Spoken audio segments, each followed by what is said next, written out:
Narinig ko yung ginawa sa'yo ni Madam Chona. Okay ka lang? Okay naman po kay B-Boy. Mabuti naman kung ganun. Pero alam mo, Ninyo, alam ko yung nararamdaman mo. At alam kong wala kang kasalanan. Salamat po kay B-Boy ah.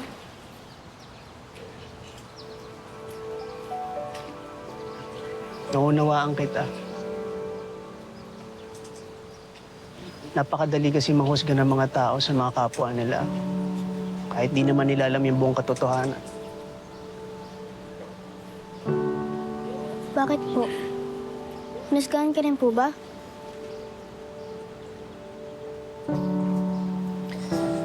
Oo. Ilang beses na, Ninyo. Dahil sa mga dati kong kasalanan.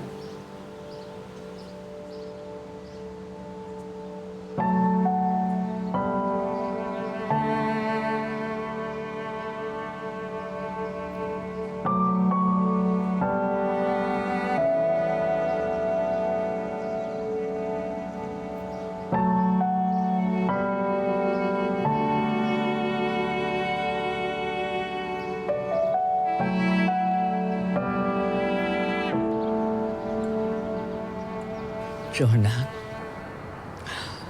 mali ang ginawa ko. Sana mapatawad mo ako. Maling-mali ako. Nagsisisi ako sa ginawa ko. Naku, senyora, pasensya na. Mukhang nag-uulyanin na kayo at humingi kayo ng patawad sa akin. Jonah, hindi kami aalis hanggat hindi mo sinasabi sa akin na pinapatawad mo na kami. Matagal kitang hinanap, ate. Nahirapan ako. Buti na lang nalaman ko na nag-iba ka pala ng pangalan bilang Chona, sabi ng mga naging employer mo. Gustong-gusto kang makausap ni Mamita. Alam na niyang inosente ka. Ay. Bilisan mo yung pag-aayos mo dyan, ha? Bilisan mo yung kasulok-sulukan. Yan. Dali. Bagal-bagal mo naman, eh. Senyor Marisa, sa inyo po ba ito? Nakita ko po nakasuksok.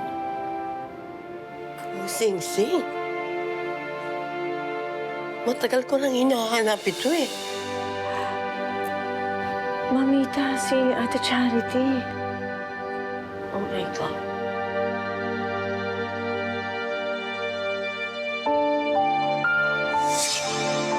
Andrea, tulungan mo ako, ang sakit. Oh, Mamita. Andrea, anak. Oh, Mamita. Ang sakit, eh. Hindi na ako tinatanda ng sakit ko, Andrea. Hindi ako pinapatulog ng balakang ko. Hindi ko na yata ito kaya. Mamita, magpapacheck na lang po tayo ulit. Baka po kailangan dagdagan ng dosage ng gamot niyo. Apo, makakarma na ito sa akin ng Panginoon. Ito na yata ang ikamamatay ko. Mamita, wag naman po kayo magsalita ng ganyan. Sa tingin ko, parusa na yata sa akin ito ng Diyos. Dahil sa mga kasama ang ginawa ko noon. Lalong-lalo na kay Charity. Pinagbintangan ko siya at pinakulong. Kahit alam kong wala siyang kasalanan. Mamita, kayo na po ang tumayong magulang ko simula nung mamatay si Mama. Wala pong makakapantay sa pagmamahal na ibinigay niyo sa akin. Pero siguro po panahon na para maging mabuting tao. Baka panahon na po para humingi po kayo ng tawad kay Ate Charity. Paano naman ako gagalaw, eh? Paano ka natin hahanapin siya? Hindi nga ako makagalaw.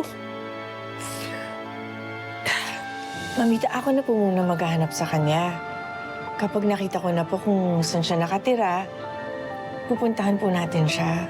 Tapos, hihingin po kayo ng tawad. Ayusin na natin to, Mamita. Gawin mo yan, Apo. Halang-halang sa akin. Gawin mo.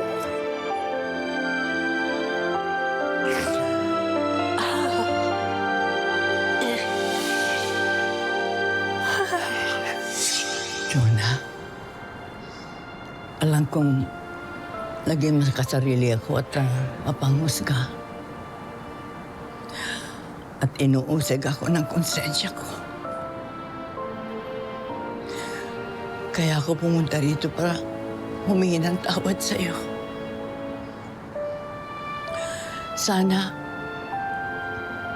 naroon sa puso mo ang pagpapatawad. Pero hindi kita pinipilit. Alam kong mahirap ang hinihingi ko sa'yo. Pero kung sakaling hindi mo ako mapatawad, tatanggapin ko.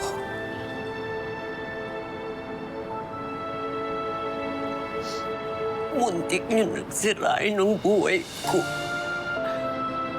May pagkakamali din ako noon dahil hindi kita na ipagtanggol. Wala kang kasalanan, Andrea. Bata ka pa noon, wala kang alam. Ate, mahal na mahal ko si Mamita. Kaya talagang hinanap kita. Kasi nararamdaman ko na yung bigat sa kalooban niya. Marami siyang naging pagkukulang sa'yo.